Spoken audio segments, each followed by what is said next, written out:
أعوذ بالله من الشيطان الرجيم. پناهورم الله تعالی شل شوی شیطان څخه. بسم الله الرحمن الرحيم. د الله په نوم چې ډېر زیات مهربان پوره رحم لرونکی دی.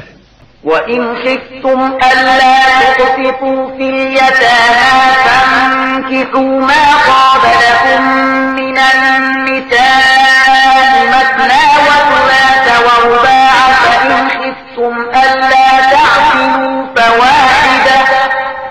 فإن خفتم ألا تعدلوا فواحدة أو ما ملكت أيمانكم ذلك أدنى ألا تعولوا.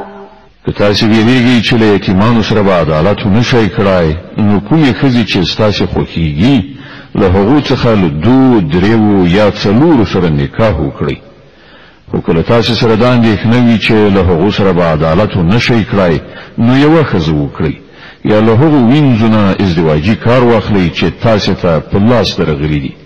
په دې توګه له بې عدالتۍ نه په ښه شان ژغورل کېدای شئ.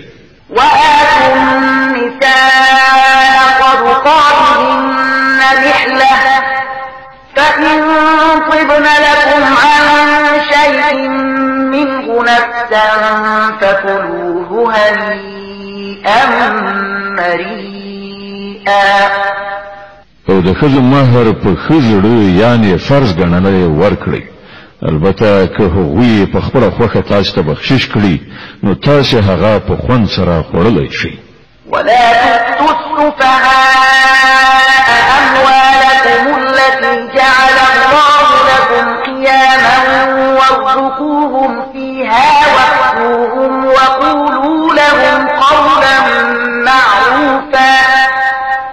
او ناپوهانو ته د هغوی مالونه مه ورکوئ کوم چې ستاسو په ولایت کې دي او الله هغه ستاسو د ژوند د سمبالښت وسیله ګرځولې او له دغو مالونو څخه هغو ته خوراک او پوښاک ورکړئ او د دوی د مال په حساب او ساتلو سره دوی ته سمه لارښوونه وکړئ.